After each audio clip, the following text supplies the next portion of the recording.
नमस्कार दोस्तों। Wings with Upendra में आपका स्वागत है। आज हम 18वीं सदी के मुगलों से स्वतंत्र हुए प्रांत अवध के बारे में पढ़ेंगे। यह अवध मुगलों से स्वतंत्र हुआ 1722 ईस्वी में। 1722 ईस्वी में 1722 ईस्वी में मुगलों से स्वतंत्र किसने किया? शहादत खान ने। शहादत खान ने 1722 ईस्वी में मुगलों से स्वतंत्र अवध किया और इस अवध की राजधानी फैजाबाद बनाया। अवध की राजधानी फैजाबाद बनाया। और शहादत खान जब अवध का निर्माण किया उस समय मुगलों के शासक कौन हुआ करते थे? तो मुगलों के शासक थे मुहम्मद शाह रंगीला। यानी जब अवध मुगलों से अलग हुआ उस समय मुगलों के शासक मुहम्मद शाह रंगीला थे। और इस अवध को स्वतंत्र प्रांत किसने बनाया? शहादत खान ने बनाया। और शहादत खान इस अवध की राजधानी फैजाबाद बनाया। इस शहादत खान को मुहम्मद शाह रंगीला ने बुरहान उल मुल्क की उपाधि दी। बुरहान उल मुल्क की उपाधि दी। बुरहान उल मुल्क की उपाधि दी। 1739 ईस्वी में 1739 ईस्वी में यानी शहादत खान और मुहम्मद शाह रंगीला के समय एक ईरान के शासक नादिर शाह ने भारत पर आक्रमण किया।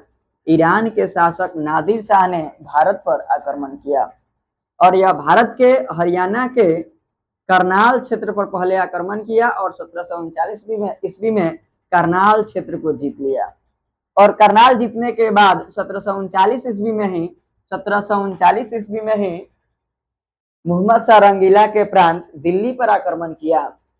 जब नादिर शाह दिल्ली पर आक्रमण किया तो यह मुहम्मद शाह रंगीला ने नादिर शाह के खिलाफ शहादत खान को बुलाया, परंतु यह शहादत खान आया नहीं। शहादत खान ने 1739 ईस्वी में आत्महत्या कर लिया। 1739 ईस्वी में शहादत खान ने आत्महत्या कर लिया।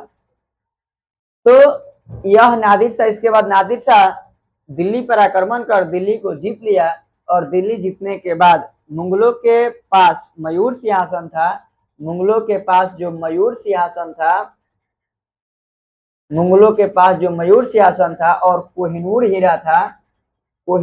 हीरा था, उसको लेकर ईरान चला गया। इसके बाद अवध का अगला नवाब कौन बनता है? सफदरजंग। इसके बाद अवध का अगला नवाब बनता है सफदरजंग। यानी शहादत खान के बाद अवध का अगला नवाब बनता है सफदरजंग।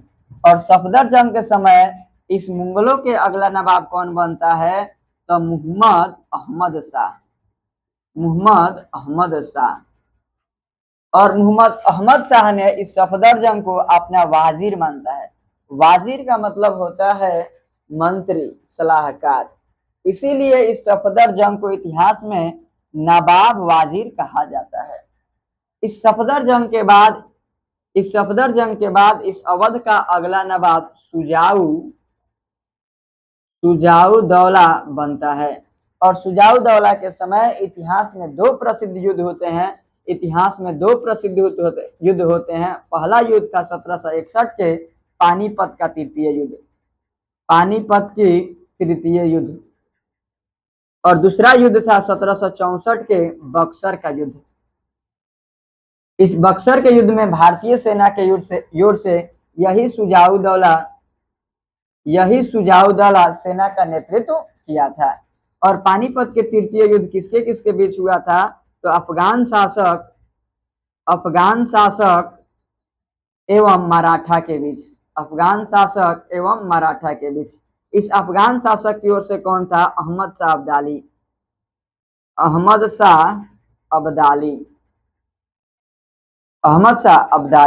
और मराठा की ओर से पूरे मराठा थे। इस अहमद शाह अब्दाली का साथ कौन दिया था?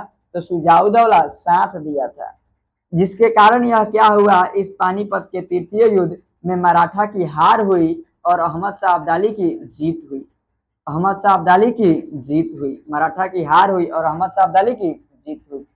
इस सुजाऊ दौला के बाद अवध का अगला नवाब कौन बना, तो अवध का अगला नवाब बना आसफ उदौला। सुजाऊ दौला के बाद इस अवध का अगला नवाब बना आसफ उदौला। आसफ उदौला ने अपनी राजधानी अर्थात इस अवध की राजधानी फैजाबाद से बदलकर लखनऊ कर लिया। इस अवध की राजधानी फैजाबाद से बदल कर लखनऊ कर लिया और लखनऊ में एक बड़ा इमारत की निर्माण कराया जिसका नाम था बड़ा इमाम बड़ा। और यह बड़ा इमाम बड़ा लखनऊ में है। बड़ा इमाम बड़ा का निर्माण किसने करवाया, आसफ उदौला ने कराया। आसफ उदौला के बाद बंगाल का अगला नवाब बना वाजिद अली शाह। वाजिद अली शाह यानी आसफ उदौला के बाद बंगाल का अगला नवाब वाजिद अली शाह, अवध का अगला नवाब वाजिद अली शाह बना। और वाजिद अली शाह के समय अंग्रेज अधिकारी 1856 ईस्वी में लॉर्ड डलहौजी ने अंग्रेज अधिकारी 1856 ईस्वी में लॉर्ड डलहौजी ने हड़प नीति लाया और हड़प नीति के तहत कुशासन का आरोप लगाते हुए, इस हड़प नीति के तहत अवध पर कुशासन का आरोप लगाते हुए अवध को ब्रिटिश ईस्ट इंडिया कंपनी में मिला लिया, ब्रिटिश प्रांत में मिला लिया। यही कारण था कि 1857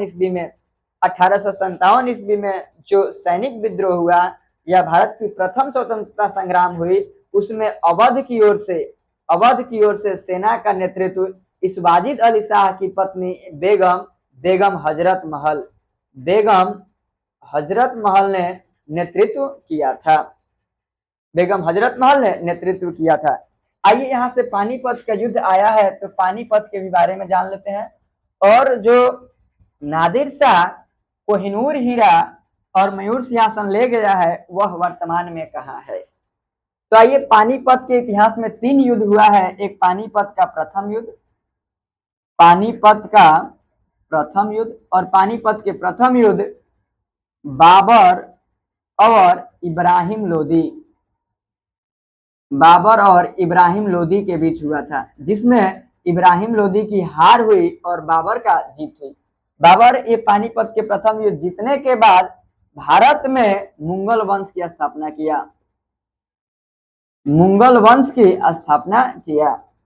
इसके बाद पानीपत की तृतीय युद्ध क्या है, पानीपत की द्वितीय युद्ध कब हुआ था, 1556 ईस्वी में।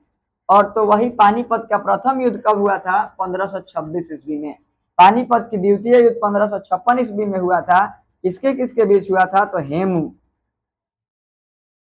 जिसका पूरा नाम था विक्रमादित्य हेमू, और अकबर के बीच हुआ था, जिसमें अकबर की जीत हुई थी और हेमू की हार हुआ था। वही पानीपत का जो तीसरा युद्ध था अफगान शासक अहमद शाह अब्दाली और मराठों के बीच में हुआ था, जिसमें अहमद शाह अब्दाली की जीत हुई थी।